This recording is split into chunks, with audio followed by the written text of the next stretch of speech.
கொஞ்சம் காஃபி நிறைய கதைகள். நான் உங்கள் ரேகா. முள்கிரீடம் பாகம் 3ற்கு உங்களை அன்புடன் அழைக்கின்றேன். கதிரின் முகத்தில் ஒரு தெளிவு தெரிந்தது. நான் கொடுத்து வைத்தவன் என்று கூறினான். பின்பு உறங்கிவிட்டான். ஏனோ அமுதாவால் மட்டும் தூங்க முடியவில்லை. மனதை ஏதோ ஒரு கவலை அழுத்தியது. விடியற் காலையில் எழுந்து தன் வேலைகளை செய்ய ஆரம்பிப்பாள். புவனாவையும் எழுப்பி பள்ளிக்கு கிளம்ப தயார்படுத்துவாள். புவனா பள்ளிக்கு செல்லும் முன் தன் தாய்க்கு தேவையான அனைத்து வேலைகளையும் செய்து முடிப்பாள். அமுதா வீட்டு வேலைகளை முடித்துவிட்டு கதிரிக்கு தேவையான அனைத்து வேலைகளையும் முடித்துவிட்டு வேலைக்கு கிளம்புவாள். அவள் வரும் வரை பக்கத்து வீட்டு பாட்டி கதிரை பார்த்து கொள்வாள். நாட்கள் உருண்டோடின. ஒரு நாள் இரவில் தூங்கச் சென்ற கதிர் மறுநாள் கண் விழிக்கவே இல்லை. தூக்கத்திலேயே கதிர் இறந்து விட்டதாக மருத்துவர்கள் கூறினர். அமுதாவுக்கு உலகமே இருண்டது. தாயும் மகளும் அழுத அழுகை அனைவரையும் உலுக்கியது. அமுதாவால் கதிரின் பிரிவை எடுத்துக்கொள்ள முடியவில்லை. உறவினர்கள் வந்தனர். அனைத்து காரியம் முடிந்தவுடன் சென்று விட்டனர். அமுதா, நீயா ஒரு வாழ்க்கைய தேடிக்கிட்ட? நீ சந்தோஷமா இருந்தா போதும்னு நினைச்சேன். ஆனா உன் வாழ்க்கை இப்படி ஆயிடுச்சே என்று ஆற்றாமையுடன் அமுதாவின் தாய் புலம்பினாள். அமுதாவிற்கு தாய் மட்டும்தான். சிறு வயதிலேயே தந்தையை இழந்து விட்டாள். கூட பிறந்தது ஒரு அண்ணன் மட்டும்தான். தங்கையின் காதல் திருமணம் பிடிக்காததால் அவளிடம் இருந்து விலகி நின்றான். முதலில் கோபத்தில் இருந்த தாய் பின்பு மனம் இறங்கினாள். ஆனால் அமுதாவின் அண்ணன் தன் தாயை அமுதாவிடம் பேசுவதற்கும் பழகுவதற்கும் தடை விதித்தான். மகனின் தயவிலிருந்த அமுதாவின் தாயால் ஒன்றும் செய்ய முடியவில்லை. ஆனால் தங்கையின் இந்த நிலையை அறிந்த அண்ணன் பழைய நினைவுகள் அனைத்தையும் மறந்து தாயுடன் ஓடி வந்து அமுதாவுக்கு ஆறுதலாக இருந்தான். அமுதாவை தங்களுடன் வரும்படி கூறினான். அதற்கு அமுதா, அண்ணா, நான் என் கணவருடன் வாழ்ந்த இந்த இடம் மற்றும் அவருடன் வாழ்ந்த நினைவுகளை விட்டு வர முடியாது என்றாள்.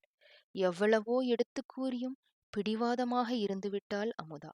வேறு வழி தெரியாமல் கிளம்பிச் சென்றனர். ஆனால் கிளம்பும் முன் தங்கையின் கை பற்றி கொண்டு, எதுவானாலும் சொல்லு அமுதா, அண்ணன் நான் இருக்கேன் என்றான். அமுதா கண்ணீருடன் அண்ணனை வழியனுப்பி வைத்தாள். கதிரில்லாத வீடு வெறுமையாக தோன்றியது. புவனா பள்ளி செல்ல ஆரம்பித்தாள்.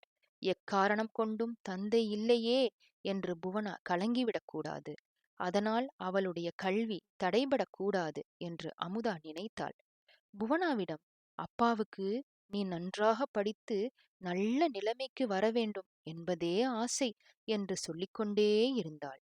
தன் துக்கத்தை மறைத்து கொண்டு மீண்டும் வேலைக்குச் செல்ல ஆரம்பித்தாள். புவனாவுக்காக ஓட ஆரம்பித்தாள். வீட்டில் தனியாக இருக்கும் நேரத்தை குறைத்தாள். பாவம், அவளால் கதிரில்லாத வீட்டில் தனியாக இருக்க முடியவில்லை. கதிரின் நினைவுகள் அவளை வாட்டியது. அவள் வேலை செய்யும் இடத்தில் பல ஆண்கள் பார்க்கும் பார்வை முன்பிலிருந்து இப்பொழுது மாறுபட்டிருப்பதை உணர்ந்தாள். அதனாலேயே அமுதா இறுக்கத்துடனும் உக்கிரத்துடனும் காணப்பட்டாள். நெருப்பாக மாறியிருந்தாள். அதையே தன் கவசமாக மாக்கிக் கொண்டாள். அம்மா என்று புவனா அழைக்கும் குரல் கேட்ட பின்னரே தன்னிலைக்கு வந்தாள். சாதம் வெந்ததும் அதை வடித்தாள். புவனாவிடம் சேர்ந்து காலை உணவை உண்டாள். பின்பு இருவருக்கும் தேவையான மதிய உணவை கட்டி அதற்கான பையில் வைத்தாள். புவனா பள்ளிக்கு கிளம்பிச் சென்றாள். அமுதா வீட்டு வேலைகளை முடித்துவிட்டு வேலைக்கு செல்ல தயாரானாள். தினமும் அவள் வேலைக்குச் செல்லும் முன்பும் சரி, வந்த பின்பும் சரி, கதிரின் புகைப்படத்தை பார்த்து மனம் விட்டு பேசுவாள். புகைப்படமாகிப் போன கதிர் தன்னை வழிநடத்துவதாக நம்பினாள். அமுதா அன்று கதிருக்காக குடும்ப பொறுப்பை தன் தலையில் கிரீடமாக ஏற்றுக்கொள்ள ஆரம்பித்தாள். இன்று புவனாவுக்காக அதை இறக்காமல் தொடர்கிறாள். அது சில நேரம் நெருஞ்சி முள் கிரீடமாக குத்துகிறது. ஆனாலும் அதை சுகமாக ஏற்றுக்கொண்டு புவனாவுக்காகவும் தனக்காகவும் பயணிக்கிறாள். இறப்பு மட்டுமே அக்கிரீடத்தை அவளிடம் இருந்து பறித்து அவளை இளைப்பாற்ற முடியும். இது போன்று நிறைய கதைகளுடன் இனி வரப்போகும் பாகங்களில் உங்களை சந்திக்கின்றேன்.